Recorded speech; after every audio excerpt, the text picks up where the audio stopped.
morning. It is Monday, May 25, and I did not realize that today would be Memorial Day when I said I'd be back on Monday. So happy Memorial Day. I hope you have a good holiday, whatever holidays are these days, and that you have fun with your family. It looks like Harold, good morning, Fort Collins. Yes, I am in Fort Collins. So yes, thank you to all of those that we are remembering on Memorial Day. Those of you who have served our country and are still serving our country in different ways, you are the best. So good morning from all over. It looks like y'all are tuning in even on a holiday. That's awesome. From California and all across the U.S. and from Portugal and Florida and Yorkshire. Fantastic. And Idaho and another person from the UK. Another person from the UK. Okay.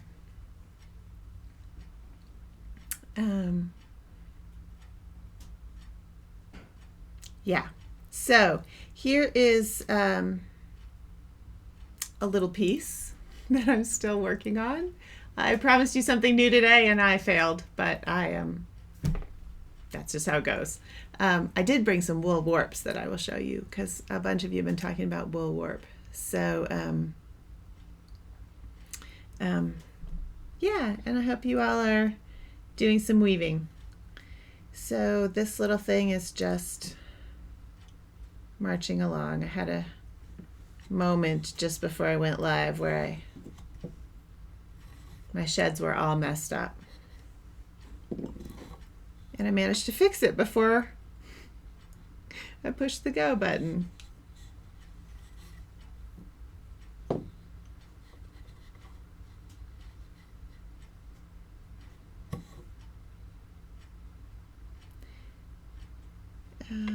This is one of these little pieces about windows I've been working on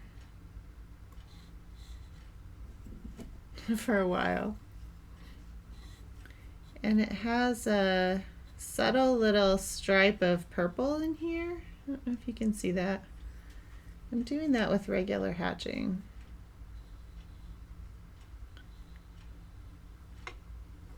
I know y'all want to see the back, but if I pick this loom up, everything gets discombobulated.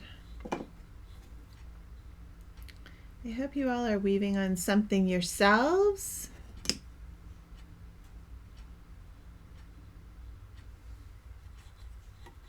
And that you had a good weekend.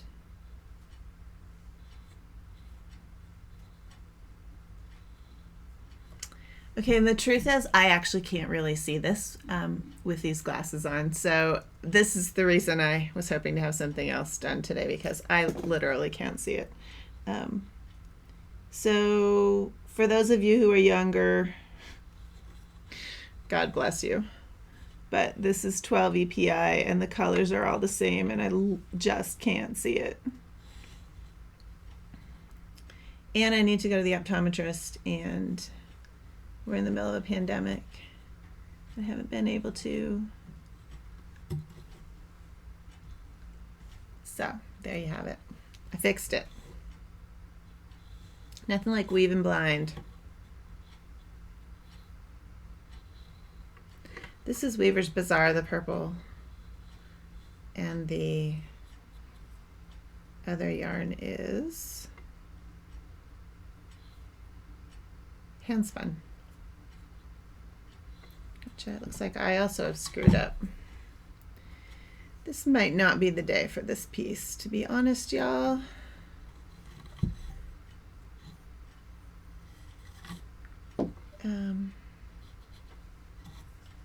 Yeah.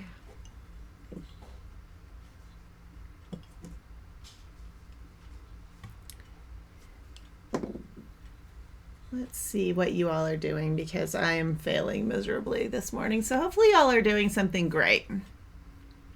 I didn't mean to imply that there's anything happy about Memorial Day, Missy. I just was saying happy Monday, and I'm glad it's a holiday, and I hope that you all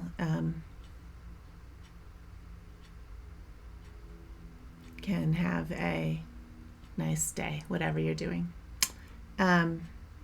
Texas, Vermont, Rhode Island. Kate's working on her design things. Bainbridge. Yeah, Janet, so that's where I am. Janet says she wove at 14 EPI and had to wear 2 pairs of readers. I have to wear a pair of readers over my glasses to see this anymore. And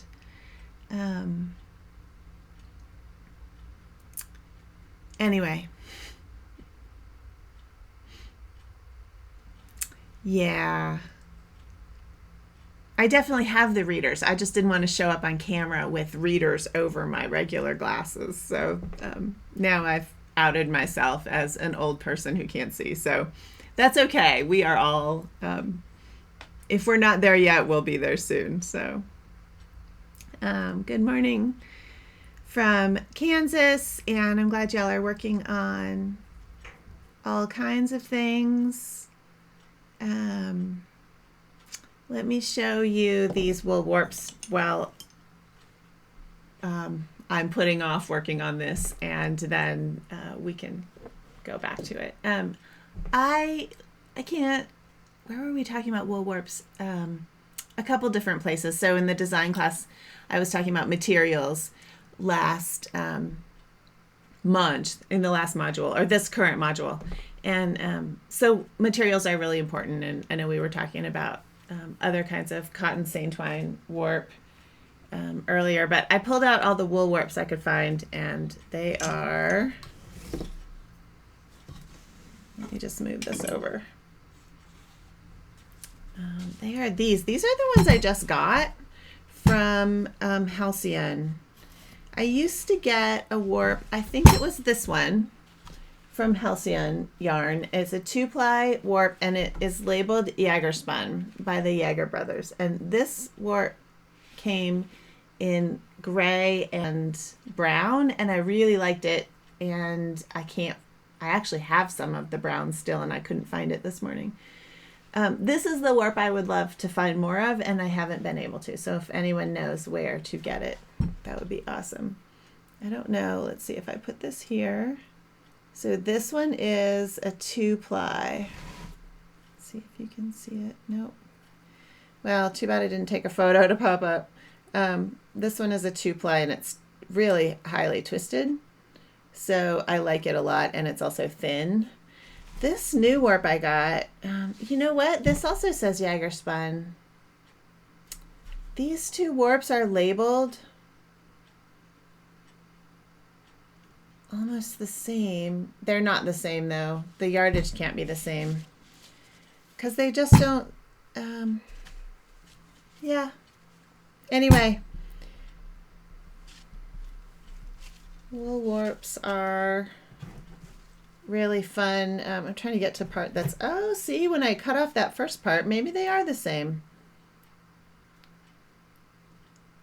This new one is a little bit thicker than the old one, but perhaps I am saved. I like the 2-ply wool warps because they're stronger. So I'm sure some of you use wool warps. So I've used this one, which apparently maybe these 2 are similar. I got this from Halcyon. It's the wool warp that they sell. And they also have it in, hold on, I'm going to cut off this other part so I don't confuse myself. They have it in a 3-ply and a 4-ply. Oops, you can't see the end. So 2-ply, 3-ply, 4-ply. So it gets quite fat. Anyway, I was happy to know that they still have this warp, because it's quite strong, and I like that 2-ply one especially. It's about the same size as maybe a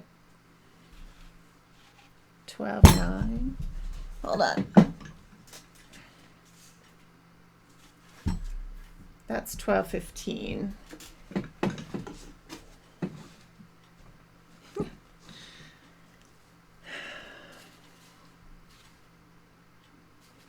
$12.12. Nope, these are fatter. I don't have a thinner one here, so there you go. So one other warp I just wanted to mention is this is the warp I think that Weaving Southwest used to sell. So it's a quote Navajo warp, but the interesting thing is that I don't know if this warp comes from Brown Sheep Company, but this does come from Brown Sheep Company. It comes in a little, if you order warp from Brown Sheep Company, it looks like this. I think that they are very much similar. So this is a nice singles warp, the Brown Sheep Company warp. You might have to call them. I don't find it on people's websites very much, but if you call Brown Sheep Company or the Woolery, you probably can get this. It's really soft. It's not super, super strong, but I can break it if I pull really hard. Anyway, if you're interested in trying wool warps, they're really nice on your hands. They're just not as strong as cotton.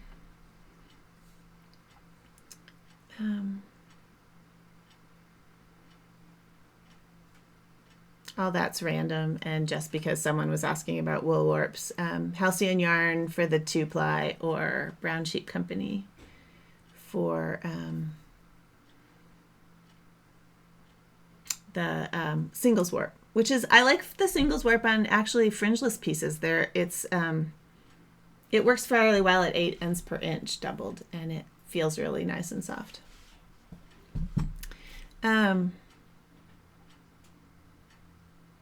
Candace, that's an interesting question. How do you keep the saffron from turning when weaving? When I wove the bracelet Merrick's was sponsoring, I had trouble with the loom turning. If the warp is wide, I've never done something super narrow, so I imagine it will have much more of a tendency to twist if it's narrow. If the loom is warped wider and the tension is tight, it will twist a little bit, but I haven't had problems with it twisting much. But it could be that if the warp is narrow, it would make sense to me that it would twist more, in which case you may need to set it on a table or a board or something.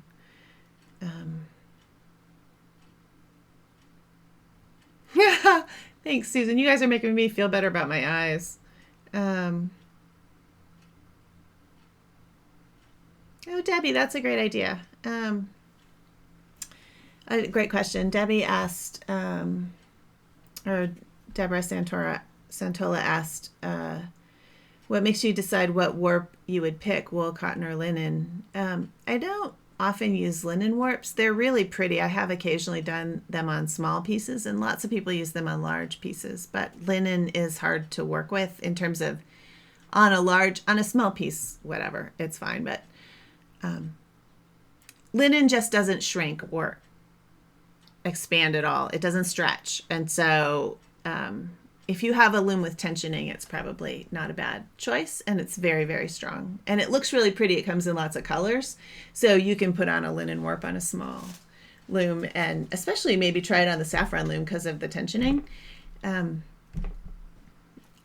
yeah, I think having tension is a big deal with linen because it will get limp if you put it on a loom that doesn't have tensioning, and then you won't be able to change the tension. Wool is really soft, and it blends well with the weft. So if you use a wool warp, it will sort of make friends with the wool weft, and it will become a really cohesive textile, and that's nice. It's also really a lot nicer on your hands. So the wool is just softer, but it breaks more easily than any cotton seam twine warp I've ever used. And then the cotton seam twine is a cabled warp, and it's stretchy, and I like it because it shrinks more than the wool when I get it off the loom, so I can make my tapestries really flat. And yeah, I prefer the cotton warp for larger pieces because it's more forgiving. It's easy to work on. The cabled structure of it makes it super strong, but also slightly stretchy. So I guess that's a start anyway.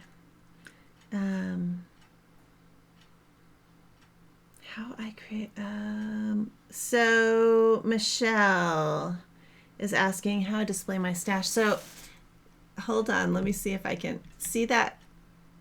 To the left of that loom behind me is shelves from IKEA. So those are the yarns that I'm using currently, or am going to use on a big piece. So they're just open shelves. Those square shelves from IKEA that they make for records because they're 12 inches square for vinyl. That's what I use. I actually have another one upstairs that is full of yarn. So we don't have a lot of problems with pests in Colorado. It's pretty dry here, although I am super careful with what I bring into the house. And I do check, and I have moth traps and such. But if you live in a wet place that has moth problems, you might consider keeping your yarn in closed containers. Yeah, Janice, the thinnest cotton warp.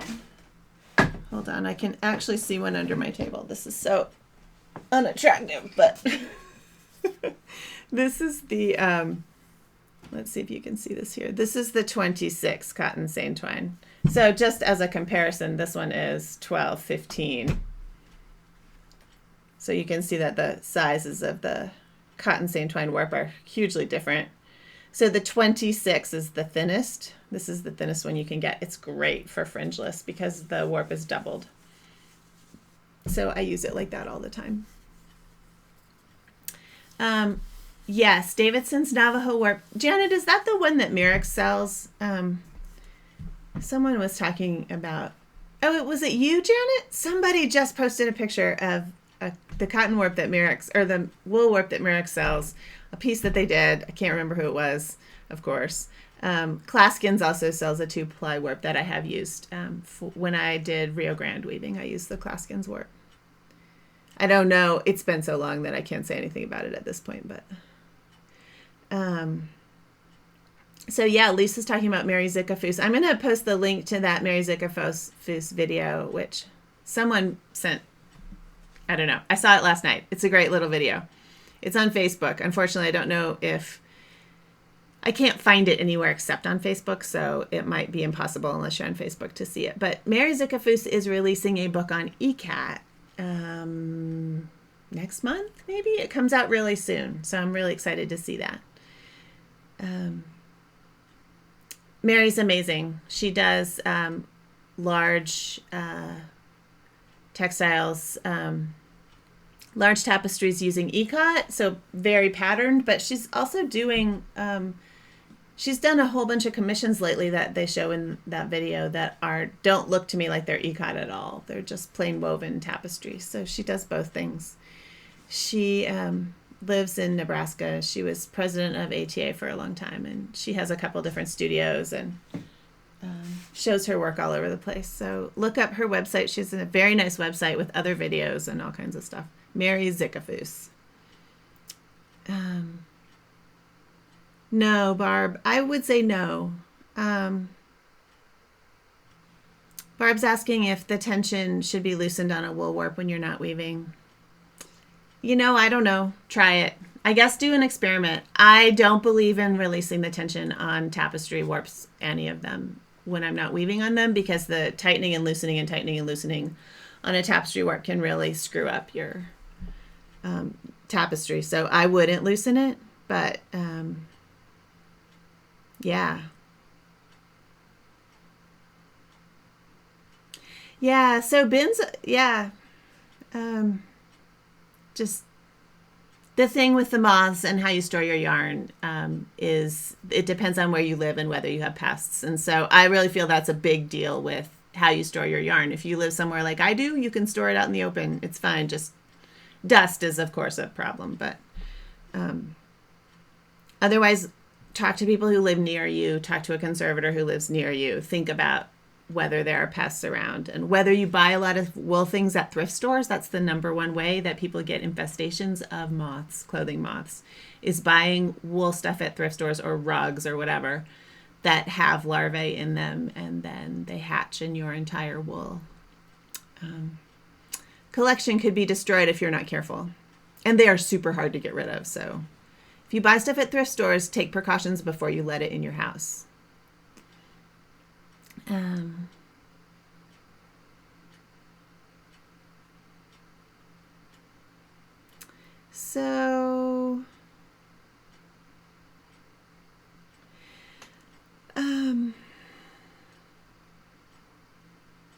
I guess it wasn't you, Janet. Somebody, it was on Facebook. It was somebody that does a lot of weaving, had woven with the Closkins recently. Oh, I know who it was. Okay.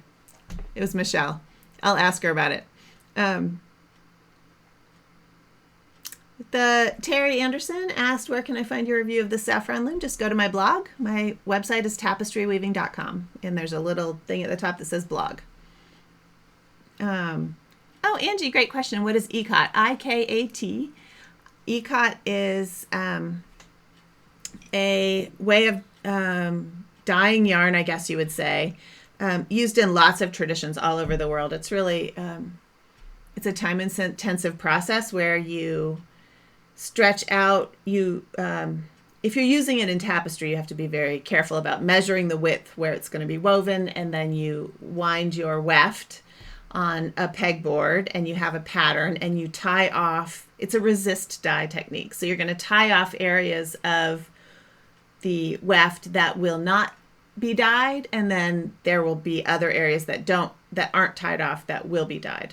And so it creates a resist, which means a place where the weft will not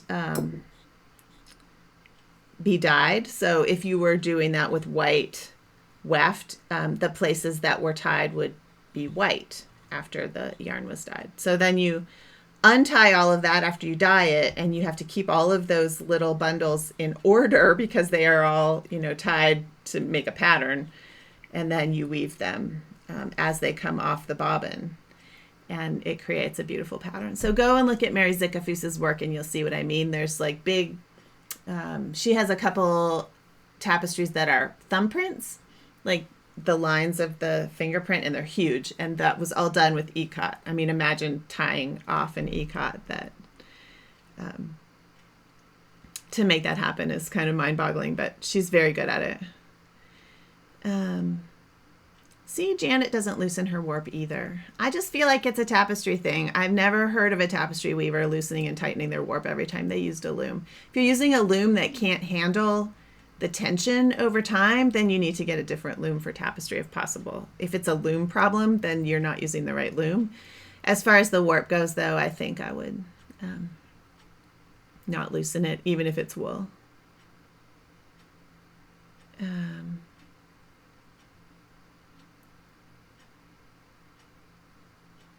Hi, Mandy. I'm actually not sure what your question. So I'm sorry, you guys. I can't keep up with all the questions that are pinging around. So Mandy, I don't know what your. She says, "What do you check for?" I don't know what that's referring to.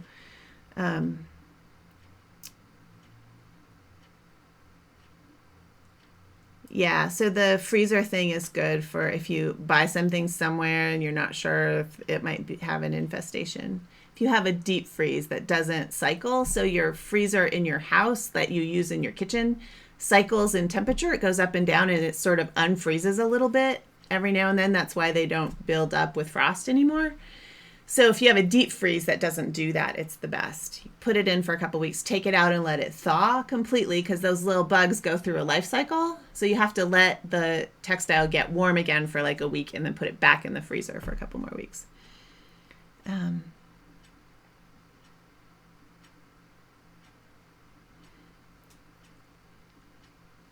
Thanks, Sarah.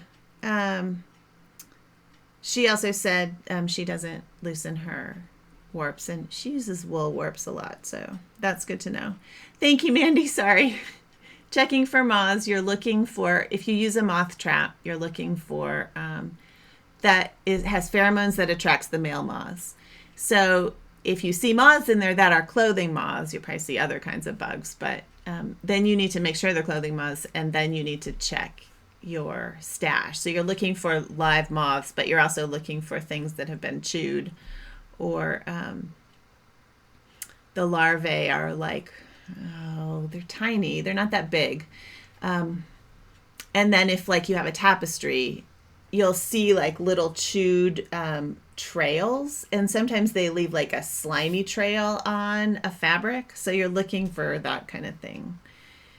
Also, there's tons of stuff on the internet about moths, although some of it is wrong. So you can also use heat for moths. I think this is Dorothy.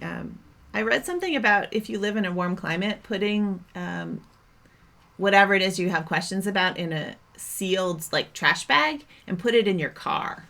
So if you live in a place that gets hot in the summer, your car might be 120 degrees inside or more. And so put it in there, and I think that will probably cook them.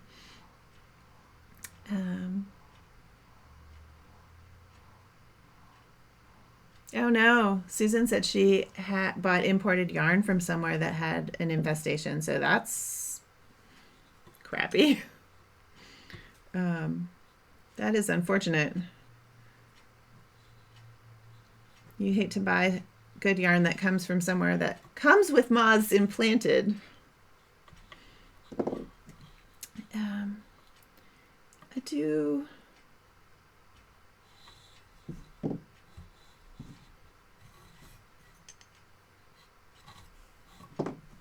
I do like this hand spun.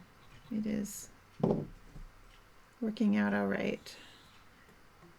I've gained some courage again.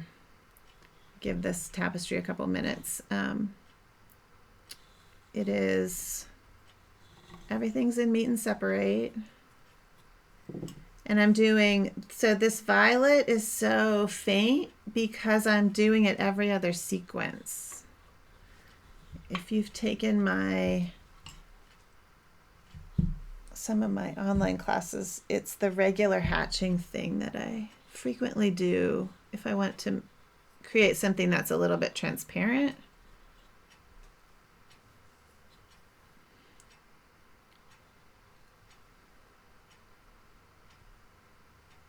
Susan says car heat works. So if you live somewhere hot, it doesn't even have to be that hot. It just has to be that the car gets hot. Oh, my sheds are messed up again. I don't know why I'm having so much trouble with this today. I think my brain needs a break.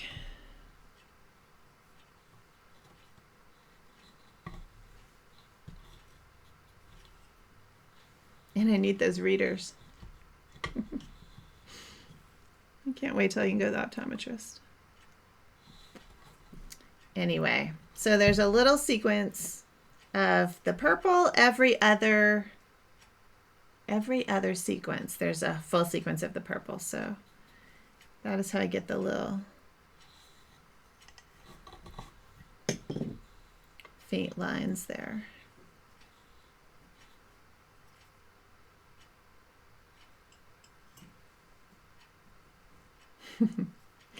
Kate says there's no way to get rid of the moths, you just control them. And I think that's true depending on where you live, that you could live someplace where it's not really possible to get rid of them. You just have to keep them from destroying your stash.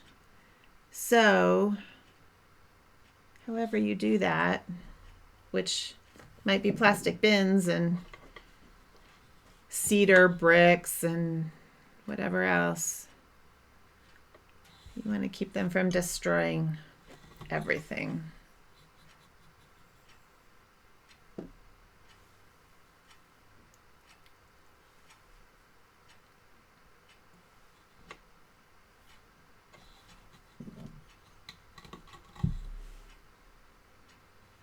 Oh yeah, I don't know, Linda, how long you should leave them in the car to kill the moths. If you're like me, you'll put it in there and just leave it for a couple weeks and that should do it. But I I don't know. They're really hardy, so I would give it as much time as you can.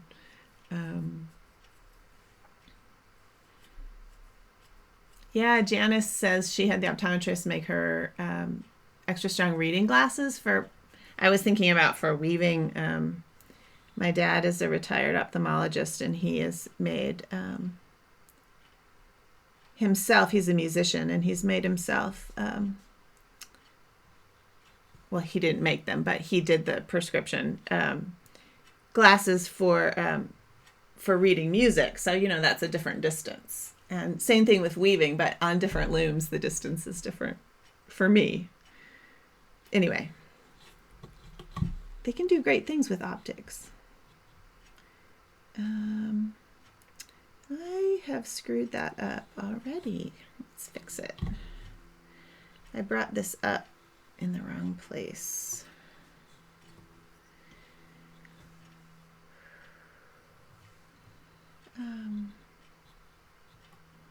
I hope you all are going to make some great things this week.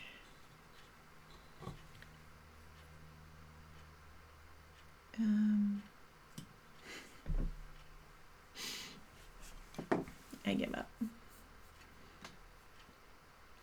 Giving up on the weaving because I've just screwed it up again and I just can't see it. So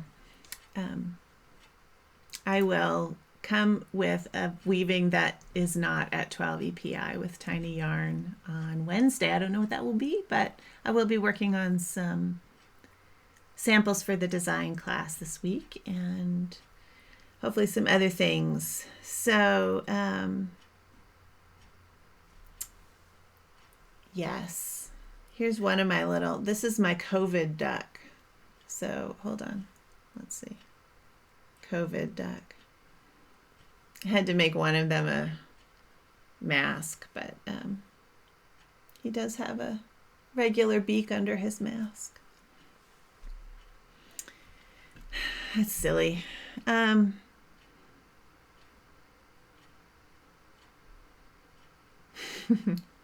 Anyway, you guys, I apologize for bringing a project that wasn't very shareable.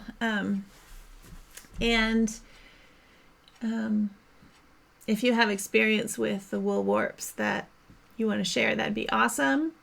And glad to know that many of you don't screw with the tension too much on your looms. Being able to increase tension is great, but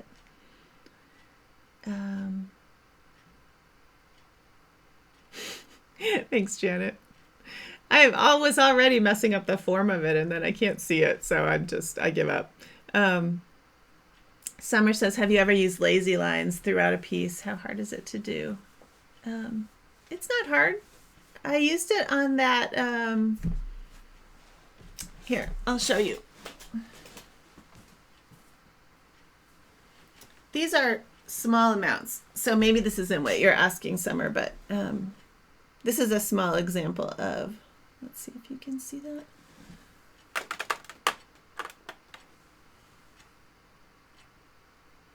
I don't think you're going to be able to see it. Hold on, let me, wait, I'll make it bigger. Here. So this is a small example, but you can do this on a big piece, of course. And I just used 2 butterflies and, hold on, sorry. I just used 2 butterflies and so it's woven this way and just stepped them over every time. It's actually fairly simple. If you have a wide area, I think if you're changing colors a lot and you're trying to keep the lazy lines going, it's harder, but it's a simple, just weaving an angle.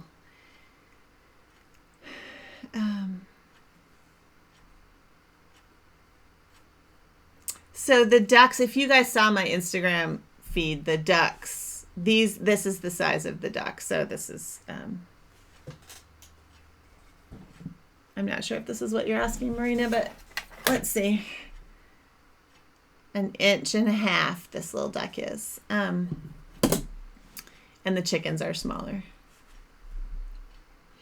Those are Moki Moki World, if you want the pattern. She's on Ravelry. Mochi. So next you're in the design class. I'm still working on the lineup for that, Barbara. So ask me that again. By next week, I'll have a more firm answer on that. If I start talking about it now, I'm just going to ramble.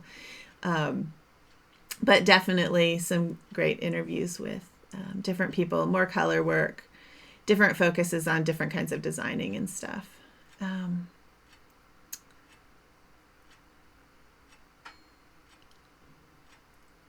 Thanks, Deborah. You guys are so nice to me today. I don't know what's happening in my brain, but things are not coming together today. Oh, that's a good idea, Anna. Look at Jilly Edwards' work. If you can find her website's really good. So, and there's lots of images of her work online, I think. So you should be able to find some good close-ups. She uses them a lot. That's a great idea. Lots of other people, like I think Thomas Cronenberg has a piece that has pretty prominent lazy lines over a big distance. It's a fun thing to play with. Oh, Betsy, the ducks are stuffed with polyester fiber fill. Just because that's what is in my kit. On some other level, I would stuff them with sheep fleece. But at the moment, polyester fiber fill, the cheap stuff. Anyway, I hope that I'm cheery and not too. You guys are so nice to me. I feel like I've struggling on camera is not always the most fun thing, but so then you just know that that's how it is, right? I hope you're all well. Yeah, Deborah's right. Tommy uses the lazy line thing a lot too. Cutbacks. I've been trying to call them cutbacks. But lazy lines is a term that's been used for a long time. It's there are people who find it somewhat offensive. So cutbacks is also a great word. Oh, also Barbara Heller uses cutbacks in her pieces. So that great big piece she did with the birds. It's called Transcendence. Tizitum's Transcendence or something. Has cutbacks all through it. And that's another great example of using them for some subtle texture, and it really adds a lot to the piece. So, yeah, Judy, a couple of you were talking, I think it was Judy who brought it up, but someone else that you can use, if you want to play with weft bundling and color mixing, that embroidery floss is actually a fun way to do that because you can get so many colors so easily.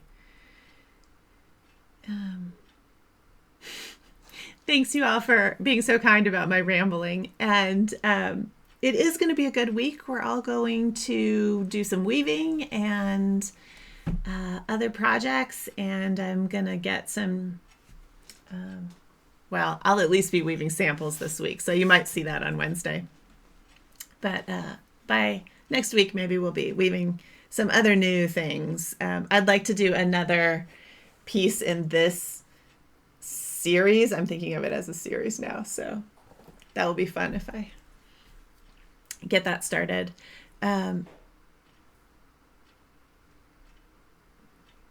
Summer, it's just one more thing to remember. So yeah, if there's a lot going on in the piece, it can be hard to do it consistently. So it's one of those added, if you were doing it just by itself, it wouldn't be hard at all. We're talking about the cutbacks again, but yeah, it adds one more layer of things to remember. Thanks you all for hanging out, and yeah, we'll have a good week. All of us have a good Memorial Day, whatever that means, and I will put my thoughts together again by Wednesday, and I will see you then. Thanks for coming so much. I appreciate it. And y'all are great. It's really fun to hang out and talk about tapestry. So, yeah. See, I just got distracted again. Barb said it's reassuring to watch me puzzle and unweave and eventually give up.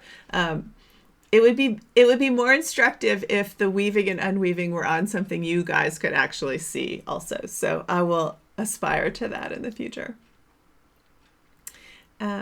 Thanks, Patsy. You all are kind, and I have a lot of fun doing this. So I thank you for humoring me is my main message here. Have a good one, you guys. I'll see you on